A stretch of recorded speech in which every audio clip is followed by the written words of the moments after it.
entertains you. Movieland's got the movies you want to see. That's entertainment. There's something there for all the family. The best of the old, more of the new. You know we got the movies that are just right for you. Let us entertain you, and you'll have a real good time. Movieland will entertain you. Joining us in the Movieland spotlight is Chester Rushing, an actor known from his appearances as a voice actor in the Mighty Monster Wheelies, as well as acting within the TV series Stranger Things. Thank you so much for joining us today, buddy. I really appreciate it. Thank you so much for having me. It's an honor to be here with you digitally and get to know you. It's a highlight of my day for sure. Ditto. Well, can you tell me a little bit about how you got started in the film industry and who inspired you? Absolutely. I think I was really inspired by the people in my family, how that we always had kind of talent shows every year when we got together. And whenever I started out in high school performing, it was kind of a tough time. My father had cancer and he comes from an older generation.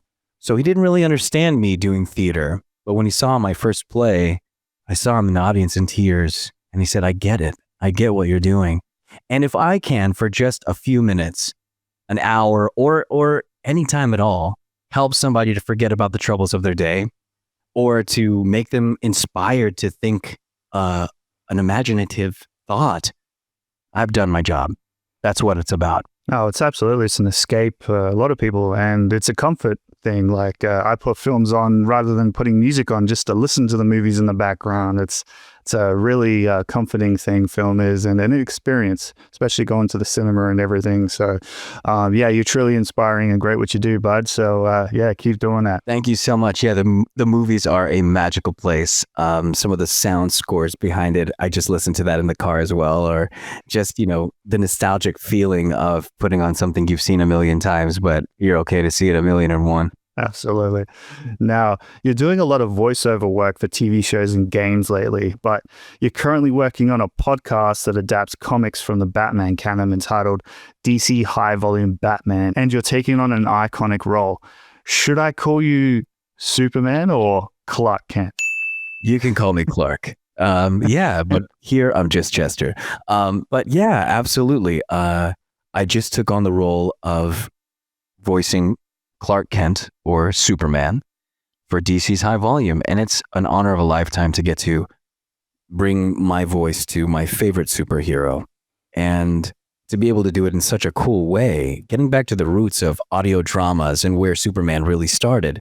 It's a big honor, and to take on such a role, I really dove deep into the comic books and the stories and also the animated series that came before to kind of prepare myself to do what it is that we're doing now. The director of DC High Volume was at a party with James Gunn the other day, and they wrote me and they said, hey, James Gunn totally knows what we're doing, and they liked it. And I was like, wow, that's a huge honor. It's a huge honor. Oh, it really is. Well, you knocked off some of my questions there, how you prepared for the role, if it is your favorite superhero. I got to say Batman is number one for me, but Superman's close second there, and love the new Superman with James Gunn. So that's definitely an honor there to have James give you the tip of the hat there. Absolutely. And I'm a big fan of Bruce. I would say that Clark would say that Batman is their favorite superhero. Yeah, the bickering between you two is all friendly. Oh, yeah. Yeah, absolutely. We are the world's finest, after all. Yeah. Well, what would be the most memorable moment on set while bringing this world to life? It was definitely whenever I got into my first session recording the new Nightwing Gear 1. I came into the session kind of unsure, but I had practiced what I was going to do really intensely. And at the end, I saw all of these hearts in the Zoom chat. And some of them had worked with Kevin Conroy. So for me to get to see people who have worked with actual legends appreciate what I was doing, it meant the world to me. It always does. It always does. And I try to bring my heart into every character that I do because I want it to be the best it can. in its own way. Yeah, I could definitely see you put your heart in every role that you do. So, like, I really appreciate your positivity there and your dedication and your passion. It's clearly shining. Even just throughout this interview, I could see you kind of slipping in and out of Clark Kent as you're talking. So, it's It's a place we go in our mind. It's like, wow. I mean, it's kind of this own space, each character, and it definitely helps me bring a little bit of more brightness into my day as well. Thinking about how would Clark treat somebody else, with kindness. And I think that that's something I try to lead with as well. Can you give me the voice with an inspirational super quote? Oh, yeah. Remember, be kind to yourself. Truth, justice, and a better tomorrow await us all. Love it. I don't know why, but I was thinking of the Lost Boys there for a second. Truth, justice, in the American way. That used to be the old saying. Wow. Yeah. With over 5 million subscribers and episodes packed with special guests, the show is a must for any DC comic book fan to check out now on YouTube or podcast platforms. I can imagine it's still delivering episodes weekly. Are you still working on it, or is it complete and they're just bringing it out as it goes? We've got some really fun things in the works currently. We're in talks to start some more fun things as the new year arrives. Sounds amazing. Now, you've also voiced the role of Rap Stretcher in the hit series Mighty Monster Wheelies on Netflix. How did you first get involved with the show, and what excited you about joining the series? Well, the Mighty Monster Wheelies is an amazing children's show, and getting to voice Rap Stretcher is such a treat. We were working day by day with people at DreamWorks, at Universal Studios, and Netflix to get this thing to happen. And Rap Stretcher, he's a go get 'em sort of ambulance who's also one of the Universal Studios monsters. He's the mummy. And I really love the Universal Studios horror films from the older times with the Wolfman or Dracula or the Mummy or the Swamp Thing. And I kind of wanted to be a part of that. And to get to go to work every single day and do something nice for children, that's like an amazing dream come true in itself. So whenever they asked me if I wanted to be Rap Stretcher, I was like, I'm ready to roll. You already knew the lines for him. Like, what? Wait. Absolutely. Gotta say, when you first read for Rap Stretcher, what stood out about the character and why did he connect with you? I liked how Raps is kind of panicked and anxiety induced in some states, but then whenever they need to save the day or save their friends, they can kind of overcome their fear and anxiety and do what they need to do for themselves and for others. And for me, I also, have anxiety when it comes to like social situations and just, I can be an awkward person sometimes. I don't try to be, but it sometimes happens. And I felt that relatability with Raps on that level. And I kind of wanted to see whatever I could do to embody that and to kind of make it feel real, but also exciting and fresh at the same time. Yeah, it's a good way to deliver that to kids too, especially if they're experiencing that kind of emotion, because it will help them deal with it in a positive way. And I think Rap Stretcher would deliver that. And humor is a good way of delivering with anxiety, like flipping the script, something awkward or freaky's happening, just make a joke out of it. Yeah, absolutely. Try to find fun in each moment, even if it's a little bit scary. Things often tend to be all right.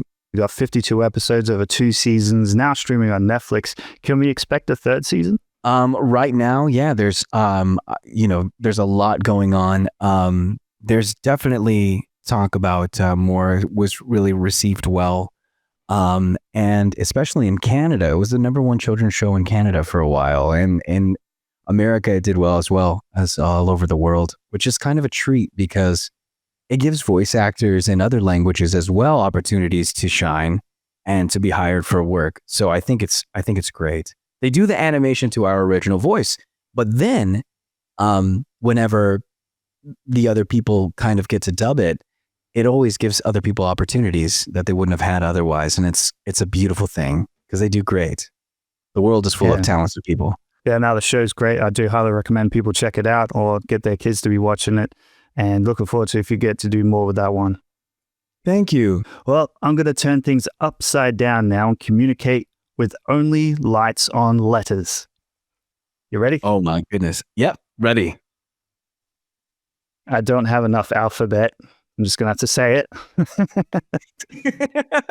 I only got the one neon. Yeah, let's take it from the upside down to the down under. I think Stranger Things is probably one of the biggest TV series of all time, at least with Netflix. Could you tell me a little about your time working on the show? It was beautiful. I loved every bit of it. The first 2 seasons are always super special because we didn't have the budget that they do now. It was all done with mostly practical effects, and it felt kind of, rough around the edges. It was kind of nostalgic when you watch those first few episodes. You're like, wow, this is like a whole world. And I enjoyed being there with all the cars and the hundreds of students that filled the school actually walking around. It was easy to step into that world. And for me to have any opportunity at all to be a part of that world, like my role, Tommy H., even though I was kind of a bully and not the nicest person, when they offered me the opportunity, I knew it was something life-changing. And I wanted to be a part of it because I played Dungeons and Dragons and tabletop games, and I knew that that was special. And I really liked the Spielberg style of film work that they did in those times. And I just had this feeling something magic was happening. It's such a brilliant opportunity that came to pass. And for me to be able to be there at the very beginning, Yeah. what more could I ask for? One thing I think most people love about Stranger Things is the 80s nostalgia, recreating that period. And I got to say, what was it like working on that set? It's going to be like stepping back on time, right? Absolutely. All the clothes are vintage. Yeah. All of the cars are vintage. All the homes, they had to make sure they were built at a certain time. All the signage. And, they really, really reinforced this feeling of 80s nostalgia when you were on set. The haircuts. I mean, seriously, I think my haircut was designed from an old Sting record. The Police. They were like, yeah, Right. Sting's hair in this. That's what your hair is now. And I was like, wow, that's awesome. And I had to have a mullet for like a year and a half, which was crazy because most everybody else's hair was a wig. Like Billy's hair was a wig. Like other like implants on like, Eddie's hair in the New Year season. Some of those were like extensions and stuff. But me, they were like, yeah, give him a mullet. And I was like, all right, I rocked it. I made it look good. You're the bully. You get a mullet. That was literally their thinking. Yeah. Oh, that's great. Well, your role introduced you to a massive global audience. How did that experience influence your career? I had done independent movies before Stranger Things, and I was working as a busboy in a place called Christina's Mexican Cantina that was attached to a gas station. And it was the best tortillas in town, I'll tell you. I love it. And I will say that when Stranger Things happened, it was quite the experience. As soon as like season 1 aired, it became one of the biggest shows on the planet. I think it was the #1 show in the world at that time. It opened so many doors for me to be able to do other things. Thankfully, I've been able to transition into voice and to do other things and stay working over the years. But it was quite amazing to appear at a Comic-Con or sort of like an appearance like that with other actors who are legends in the business and in my life. I was like looking at people I had just like dreamed of meeting at a booth. They're like, oh, hi, Chester. I'm like, oh, how do you know me? This is incredible. And it just, the people I've met that the show has touched, that have come up to me with their kindness, that has been one of the greatest things to experience. Just in general, the feeling of that I did something that meant something to someone, it's just an honor. It really is. I can believe it would be for sure. And Stranger Things is very sentimental to a lot of people, and people have grown up watching it. I mean, the actors Yeah. have grown up within the show. I mean, we've seen them, become adults now, which is insane. So you're definitely a part of history there, and you're going to be getting that brought up by a lot of people for the rest of your life, I believe. It's an honor. I mean, I still think back, and I was looking at, there's a picture of me, Joe, Natalia, that we were all in a scene for Rolling Stone magazine. It was like they took the scene and we were in Rolling Stone magazine. That's amazing. I was like, I can't even believe that's real. I still can't kind of believe that was real, but I was there and I get to tell, that little story of how cool it was, how cool it is. Yeah, you got to be proud of that. Got to say, working within the first 2 seasons, what was your most memorable moment while being on that set? One of my most memorable moments of being on that set was, it was really cold in December in Atlanta, and we were working in these big old studio lots, and it was the middle of the night. We were doing night shoots, and young Noah, season 1 Noah was there with their parental figure. Everybody was there, and we had seen this giant full moon. We were all on lunch break, and it started snowing right in front of the full moon. And they were making this thing called Reuben sandwiches. They're like this sandwich that is out of this world. I had never had one. And Noah and their dad or their person they were with, they were like, "You've never had a Reuben sandwich?" And I was like, "No." They were like, "You should have one." And I had a Reuben sandwich. As I took a bite of that, I walked outside under the full moon. It started snowing, having my first bite of a Reuben sandwich, going, wow, this is the most incredible time I could ever ask for. And we went inside and then shot some other stuff. And like the person who was playing the Demogorgon was just like walking backstage around in their half costume. And I'm just like, I can't even believe it turned out to be what it is. And I'm just grateful for the time I was able to be there, It's quite amazing. That's a funny story. Be like, this is a strange sandwich, and this is a strange moment, but I like it. It was a very strange thing. Yeah, hell yeah, it was. It was awesome. It was super cool. It's sad to see the show come to a close, but amazing to see how far it's gone. And it's a great accomplishment. It's great because, a lot of shows don't get to end the way they want to. They just end, and you're like abruptly going, where was the rest of the story? So it's awesome to know that it's coming to a full close. And now with the Broadway show and with their new other spin-off things I'm sure that they have planned, it's quite incredible to see where they go and where they take it from here, Yeah. I wonder if the end was by choice. Like, it seems like, they had the opportunity if they wanted to keep going. And I hope it's not by choice because the actors are getting too old, because I'd like to see the characters progress as all adults as well. Like, they don't always have to be kids in school. I mean, I'm sure that they could make some sort of reunion thing a few years from now. I do remember talking to the Duffer Brothers on season 1, and I was like, how many seasons do you think we're going to get? They were like, we don't know how many we want to do because we don't want to jump the shark, is what they said. It's like an old Hollywood phrase, jump the shark. There was this scene in a show where Fonzie, they didn't know how to end the series and they like jumped over a shark in a pool or something. I don't know. But at the time I was like, oh yeah, don't do that. They didn't want to go too many seasons without being able to wrap it up because at a certain point the story's done and you're just stretching it out, you know, for like monetary gain. And they're like, we don't want to do that. We want to like do a full closure. And if there's other things that spawn from it, then do those too.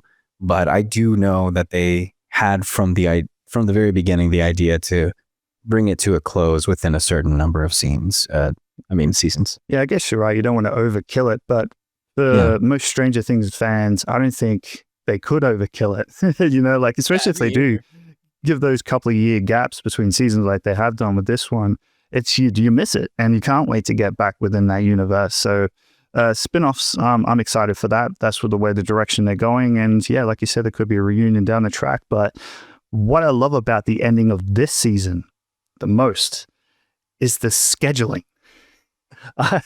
I've never seen a show make anyone schedule in advance Christmas and New Year's plans. It's like fireworks are going on outside and I'm like, quiet, Vector's on screen. It's a crazy thing to know, like, wow, they've picked like really iconic dates for these things to happen. And, it's just shows you how monumental it actually kind of feels and is. It's mind blowing. I don't think anyone's really bothered by the dates, to be honest. Like, it gives you something to do after, you finish doing your Christmas thing. Here in Australia, we're a day ahead, so we get it Boxing Day and New Year's Day. So I was excited to make that my Christmas plans, but unfortunately it's not. But I think I'm still going to leave milk and cookies out for Vector on Christmas Eve. Oh, yeah. Vecna's a big fan of milk and cookies. I'll do the same, actually. You got to. Got to. So you appeared in the first 2 seasons and then basically disappeared. I've heard rumors you'll be returning in this final season. Is that something you can reconfirm?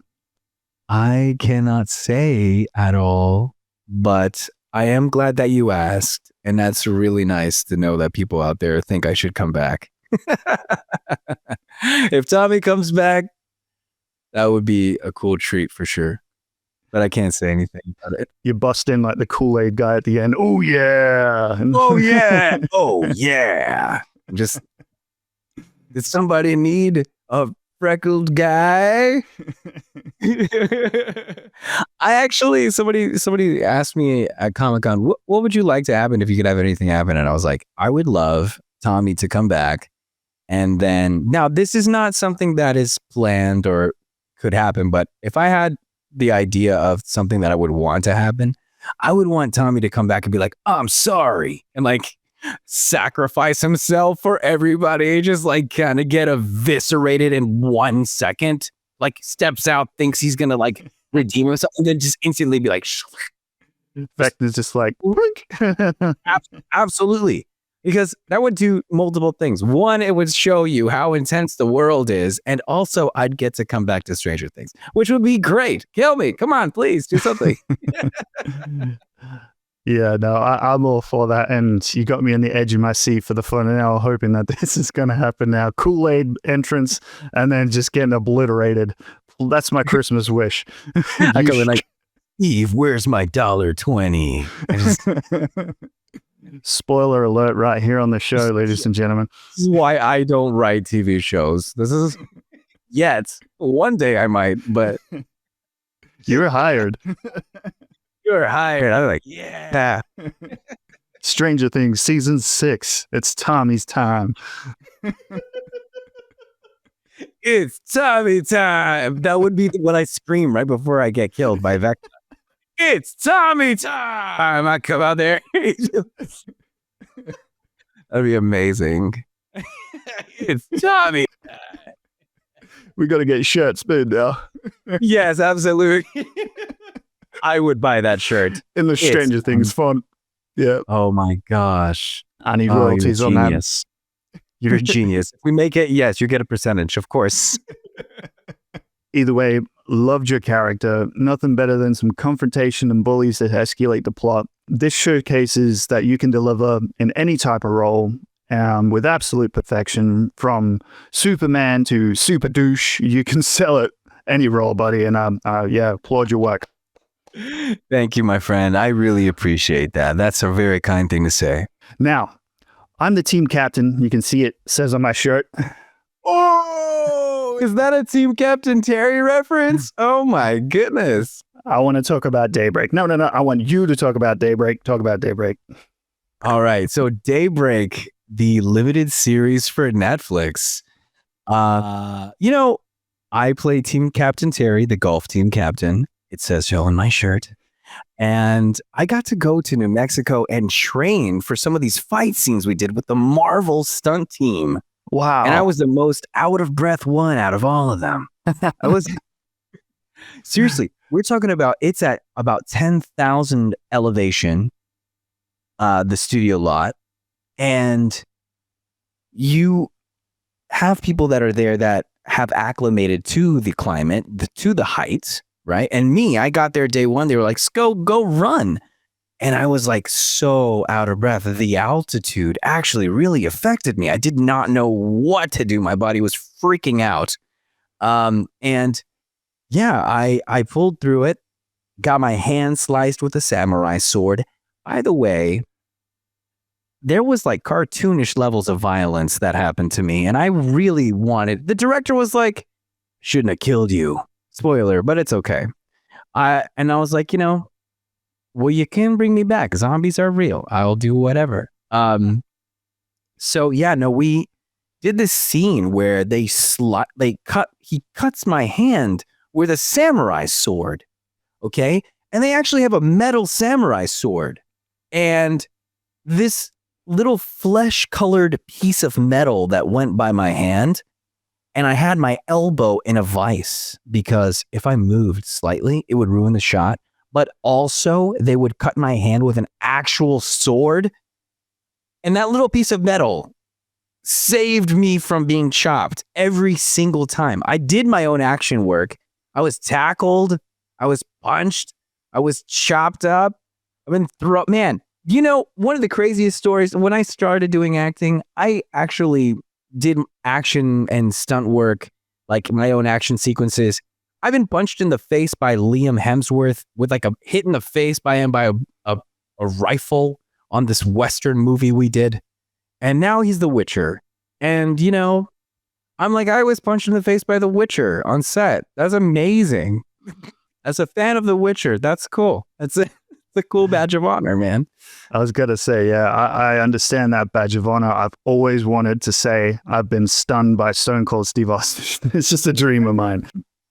I was once younger, and I was in Austin, Texas with my sister, or San Antonio. I was in San Antonio with my sister, and we just saw him at the grocery store, just like picking out like fruits and stuff. And I was like, oh, there he is. There he is. My sister was like, yeah, don't say anything. Oh. I was like, oh. Don't say anything. He might stun you right there in the shot. Right there. Back to Daybreak just a moment before we carry on. Yeah. This show's like Mad Max in high school / zombie apocalypse. The production is massive and the characters are colorful and entertaining. Even had Matthew Broderick on there briefly as well. Besides almost sacrificing your arm now, which is what I'm going to basically think about every time I see the show. Was there any other memorable moments on set, or was it pure anxiety or exhaustion training for this show? It was so much fun. I loved getting to go to set on Daybreak. Getting to work with Matthew Broderick was a huge milestone in my career so far. And the fact that I felt like people really cared about what it was that we were making. And, I think there was a lot of really fun things. Like we were throwing these rocks in a scene, but all the rocks were like actually made of foam because they didn't want to like damage the houses. So like we were like throwing these rocks and they would go like 3 feet and then fall on the ground, like off camera because of gravity and the air or whatever. Or like when we were throwing, I think there's a cool scene where I'm like yelling and somebody throws a blood balloon and it just splatters right on the side of my face, all over my white clothes. And we only had 2 takes to get that right because I only had a certain number of white clothes. And it was like, boom, first take. There was like people practicing throwing. So for 5 to 10 minutes, I'm standing there on this X on the ground in tape. And there's a guy throwing paper at my face to try to practice the shot. And I'm just like, yo, no, it's cool, man. It's cool. Just getting pelted by this, like this paper they were throwing. And then when they threw it, it was like, wow, he got it right on the first take. And I was really excited. I'm glad. Yeah. The things that they don't know that goes on behind the scenes. Getting belted in the face by paper just to make it look good. We appreciate your sacrifice, sir. And for only 10 episodes, the show just made a big impact for me, and it was sad it didn't get carried on to a second season, but they are still a must-watch, now streaming on Netflix. Well, one of my all-time favorite horror films is Jeepers Creepers. You have a role in the third installment, which takes place directly after the events of the first film. And I decided to revisit that film recently. Haven't watched it in a while. And that's what's got me digging into your filmography. And I got to say, this sequel is severely underrated. It is so good. Like, I enjoyed it so much. Oh man, thank you so much for the kind words. I really, really enjoyed it because I liked the first one, and the second one as well. Whenever I got the role for Buddy Hooks to be in Jeepers Creepers 3, originally what the script was that I said yes to had changed so much by the end of the filming that what they ended up doing, I think, was even cooler in a lot of ways. But at the same time, I really had fun because I made friends with the Jeepers Creeper monster. One of the actor is actually one of the coolest people in the world. I think that's one thing I learned on that set. It's like, sometimes the people that play the monsters or they play, the villains of certain things end up being like the nicest people in the world, I think. It's a kind of surprising juxtaposition. Yeah, I think that's what made horror more tolerable for me as I got older. Because when I was younger, they used to scare the crap out of me. Like, there was this film called The Gates, an 80s horror, terrified these little monster minions like creeping out. And then I seen like the behind the scenes when I was older, and it was like ballerina ladies inside their outfits. And I'm like, now every time I see those demons, I just think of ballerinas, and I'm fine. Like, I'm completely fine. But you gotta hope that these people behind the makeup are genuinely good people. And they would be, Jonathan Breck, who played the Creeper, absolutely nailed it. And I got to say, what was it like filming scenes with this, like, such an infamous character? Was it intimidating or? They would not let us see the Creeper. They would not let us see Jonathan in full costume until they said action on the first day that we did it. We had filmed a whole bunch of other stuff, but as soon as we got to the moment where I met the Jeepers Creeper and they're flipping over trucks and all of these really insane things are happening, and he's in the truck, like, looking at my face, I had not seen it in person until we were actually filming. And those were the things that they took into the final product. The reactions were so real. And I appreciate the fact that they did that because it gave me something really tactile to kind of experience. You're already in that world. So the moment that you see something so visceral like that breathing down your neck, it's kind of insane. That's a great behind the scenes input there, because I was going to say, like, Jeepers Creepers, all three of them, out of all horror films, what compares them as uniquely to me is they sell fear, like, so genuinely that I believe it. Like, especially the first film with Justin Long, like, it's terrifying. I can see how terrified they are. And just to see, like, I can see why you're so genuinely terrified, because you're experiencing this for the first time. He's in your face. You don't know what's about to happen. I mean, did they tell you exactly, the whole scene, or was he spontaneously acting things you weren't even prepared for?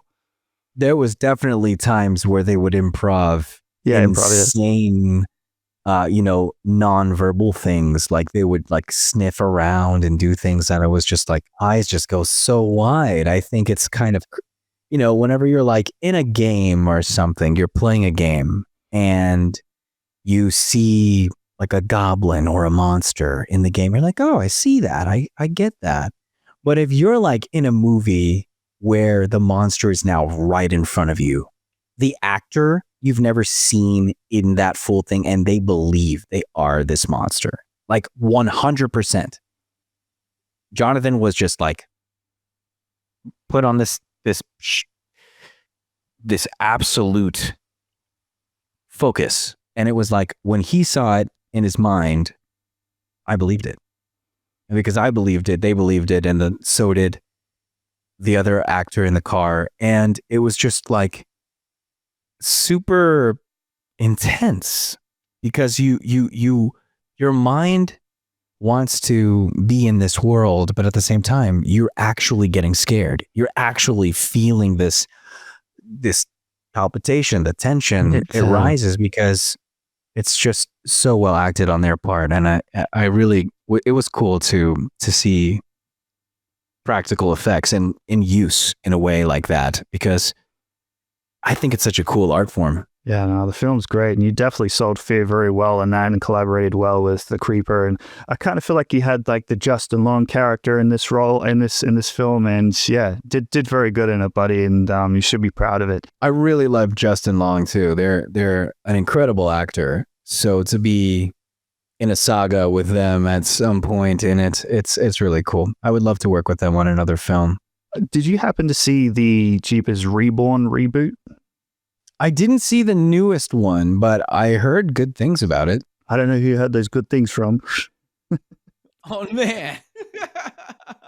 I hear crickets when I'm a massive Jeepers Creepers 1, 2, 3 fan. The reboots, I was opening day at the cinema for it. I don't want to talk too badly about it because I don't like talking negative, but it's one of those films that are just really badly acted. Sadly, it fell on its face for me.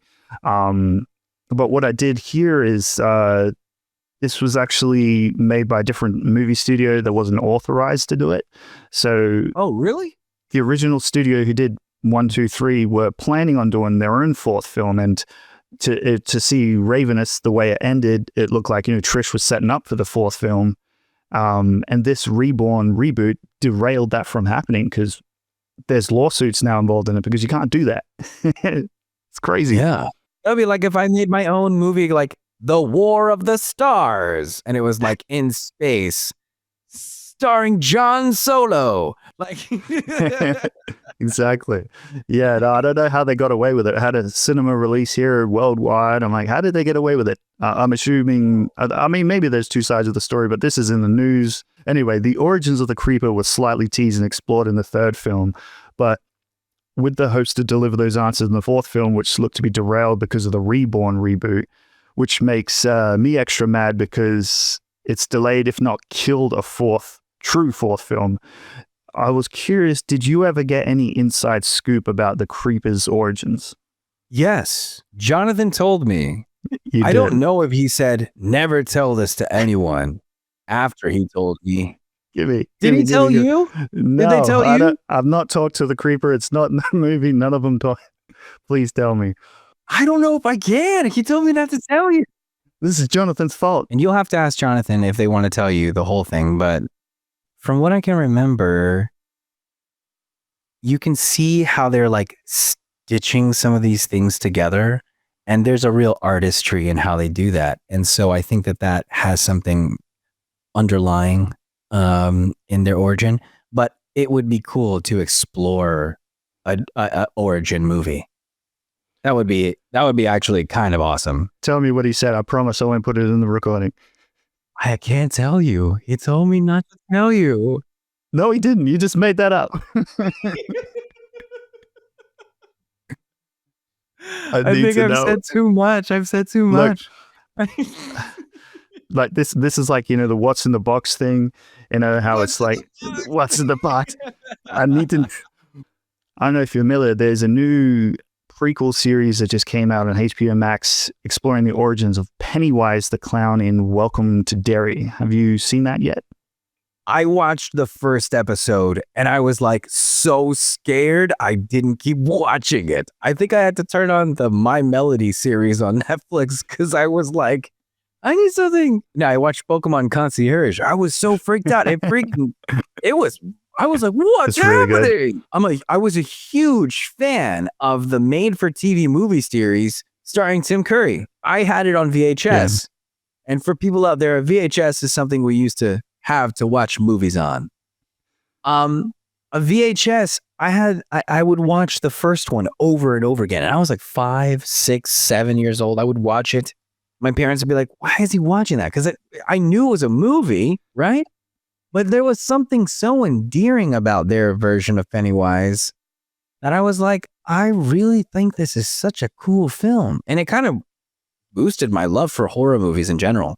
I hope I get to do another horror movie. If I keep looking the way I look I'll definitely be in a scary movie. Don't beat yourself up, buddy. No. You're great. Yeah, I get you. The new show is wild, and it surprised me because I was expecting, like a half-assed reboot or some like lower quality story version compared to the reboot of the films. And Right. it's like an 8-hour cinematic movie. It's the scale of it is massive. You've got Andy Muschietti, who did the original 2 reboot movies. Who's on board. You got Bill Skarsgård back as Pennywise, and all of the cast is just brilliantly cast. You got James Remar in there from The Warriors. It's just a brilliant cast, and to hear that it's doing its job well by scaring the crap out of you. It actually is. Yeah, it's so scary. I really enjoyed it. I can't wait to finish the series. And yeah, hey, listen, if they're gonna do more episodes, call me. I could come in. I could be like, it's Tommy time. They were like, get the hell out of here. No, I would love to be in another show like that. I think to be able to act in a show kind of like Welcome to Derry would be just quite peak. I think it would be like quite incredible for sure. I mean, and they look like they're taking such good care of it. Another horror film that just came out that I really love is Guillermo del Toro's Frankenstein movie. Yes. Oh my God. Very good. I watched that with my dad and my mom and my wife, and everybody was just gripped. I started crying in some scenes because I thought how beautiful and horrifying this world is. And it was just like, there's so much beauty in the horror that they make. And I think it's so cool to explore those themes. I really do. Do recommend anyone check that out. But before we get too far away from Jeepers and Pennywise, I have to put the two next to each other for a moment now. I brought up Welcome to Derry because the origin story of Pennywise kind of got me thinking about Jeepers Creepers. Now, hear me out. Jeepers Creepers, he hibernates for 23 years and feeds for 23 days. Pennywise hibernates for 27 years. I can't remember the amount of days that he goes out for, but they both love fear. Everyone's taking eggs from everyone's baskets. I get that. That's fine. But that's an actual interesting observation. Yeah, there's a similarity in the way that those monsters function for sure. Yeah, I believe obviously the creeper could have been inspired by Pennywise. I'm not sure if that Pennywise kind of origin was in the original movies. I haven't seen the original Tim Curry ones in a long time, so I can't recall if they ever explain that. But still, it still seems like those influencers are in there, but it doesn't truly bother me. I mean, the first half of the original Jeepers Creepers, the first 20 minutes is actually inspired from a Unsolved Mysteries episode. I don't know if you know that. It's almost a scene for scene kind of reenactment. It was like based on a real thing that happened, which is I found out after the film, and I was like, or halfway during the film, and I was like, this kind of makes the first movie really crazy, scary in a different way, because you're like, this kind of happened. It's like, that's nuts. It kind of happened. I mean, there's no monster. There was a guy who dumped someone down a pipe and ran him off the highway. That's the extent of the true story. But biggest Jeepers Creepers goof people bring up is the license plate. Oh, the beating you? Yeah. License plate? People would always say, how did he register those plates? Did he go into the DV? But look at the plate. It's handmade. I guarantee you he's not paying renewals on those plates here, or he's not getting pulled over for sure. But yes, Jeepers Creepers 3 is currently available to watch for free in Australia on YouTube thanks to Eagle Entertainment. Besides going head-to-head with the Creeper, you also basically appeared in a Saw-like film alongside Jigsaw himself, Tobin Bell. I hate to say this guy's typecasted, but this is a Saw film. You're playing his game, and it's insane. I love this film so much. The Call. Tell me about this film. The Call. Yes, with Lynn Shay and Tobin Bell and Chester Rushing. Oh my goodness. I got to see my name up there with them, and I absolutely I gasped, man. I was like, wow, I'm such a big fan of their work, especially like Insidious, Lin Shaye, and saw, obviously, Tobin Bell. What an amazing actor. That guy can act the hell out of anything. Seriously. I hope, in my age that as I age, I hope my faculties stay as sharp as that guy. That guy is literally a pro. They came in and did 12 pages of monologue without a stop, without a break, without looking at lines. It was word for word. The guy was an actual actor, like a professional in the highest degree. It was a treat to watch them perform. He has such a presence to him, and I think obviously, everyone knows, that's why there's so many Saw films. Even though he dies, we keep bringing them back to life. Come on, keep doing it. Keep doing the thing. Do the thing. Do the roar. Do the roar. Oh my gosh. He comes in. It's Tobin time. No, he does not say that. Yeah, watching him perform was quite incredible. And Lin Shaye, getting to see her acting in The Call, I just remember she went all out. There was this scene where she was yelling at me, and it was the middle of winter time, and she was just in this little jacket and house dress, and it was so cold, my friend, that there was tears coming down her eyes in this scene, and she was just going for it, right? And I was just completely I felt so bad, because the character didn't want to do anything bad to them. His friends did. Yeah. And she's taking it out all on me. Yeah. And I just was moved to my core by their performance. Yeah. And the sweetest, kindest person as well, It's a great setup there. I love the whole setup to it, and the innocent one being dragged along throughout it all. And it's definitely one I think everyone should check out. And it sounds like, behind the scenes, everyone put their all into it. So it's one that should be celebrated. And people may have trouble finding this film, as there's a few films called The Call, and 2 actually came out in 2020. So look out for one that screams Jigsaw, and you'll find it. Absolutely. And it's a miracle that it got even made at all, because at the end of our filming, we had 2 or 3 weeks left. We got shut down by the government because of COVID, because lockdown happened, and we could not finish the end of the movie that we had planned. So we had to go and end the movie with what we had. Really? Yeah. Here at Movieland, we love recommending movies. Can you give us 6 movies to watch? Old, new, sky's the limit. Ooh, 6 movies? I would say check out the new Frankenstein movie from Guillermo del Toro. Check out, if you haven't, Nightmare Before Christmas. The Lord of the Rings. Those are really great. I also like The Hobbit. I don't know if that counts as a 4th one. Star Wars, The Empire Strikes Back. Check out Indiana Jones. Any of them. Is that 6? Well, it depends if you wanted to include The Hobbit. So we could just put that in the Lord of the Rings basket if you want to throw in a bonus one. And a really special one. Check out Swiss Army Man. That's an interesting film. I was talking about that in the last interview as well. Encouraging someone to check it out. I'm a big Daniel Radcliffe and Paul Dano fan. Radcliffe is so much more than Harry Potter, I tell you that. He's got some really great films outside of that.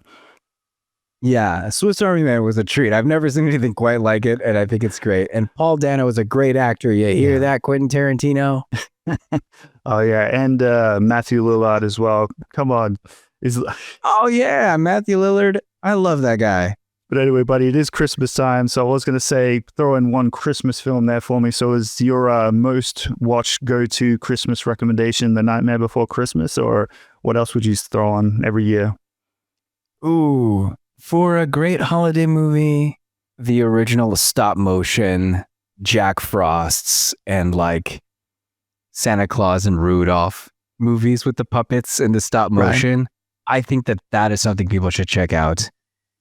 Because those kind of films, they just happened in one small amount of time in history, and that's an art that should still keep going. I really enjoy that. Yeah, definitely. Well, when you go to the cinema, what are your go-to movie snacks? Ooh, go-to movie snacks? That's a Yeah. great question. I like a nice soda, like a Coca-Cola or something, and gotta get me a small popcorn at least, and some sort of sour candy. Yeah. Some sort of sour candy. Oh, I love sour things. Home movies, this may sound insane. I like taking popcorn and putting lime juice on them and hot sauce. Yes. I've heard of the hot sauce. There's some people throwing jalapenos on popcorn. I'm like, Oh my gosh, yes, what? so good. I haven't done it personally, but I've seen people do it. I'm like, I'm interested because I'm a hot sauce taco Mexican fanatic, so I would be up for it. But I still can't bring myself to, change my, what do you say, like my ritual at the films. I always get just the That makes sense. large jumbo Coke, jumbo popcorn, and I sit there. The thing is, try to do this if you can, unless you like hot popcorn. Me and my friends go to the cinema and we get our popcorn drink, sit it next to us, and we patiently wait for the commercials to finish. But as soon as the movie, the lights dim and the movie starts, that's when it pop the popcorn and actually gets started. Because there's nothing more unsettling than finishing your popcorn before the movie starts. I'll tell you that. You know what? It's hard to not keep eating popcorn for me whenever I have my first bite of popcorn. I'm like, oh man, I gotta keep going. Yeah, so that's a good exactly. thing. I'm gonna try that next time. That's great advice. That's great movie land advice. Give it a shot. I'm curious. So you briefly said that you're in some music. So tell me a little bit about your music career. So right now I'm working on an acoustic EP, sort of like a rock sort of style. In the past, I had a really cool song called Paint the World, which it went to number 2 on the European EDM charts like years and years ago. And then I had a band that before Stranger Things that went to open for like Train and The Fray, 5 Seconds of Summer. I even got to open for Smashing Pumpkins on a side stage, which was really cool because I love that band. And it's been years and years since I put out any music. I had some success with like Cherry Bomb, and now I'm kind of, still trying to bring something out because I have some concert dates that appearance and concert dates for next year that I haven't announced yet, but at the beginning of the year, you can check that out on my Instagram at Chester Rushing on every platform. And you can see where I'm going to be later in the year. So I'm excited to share that with people.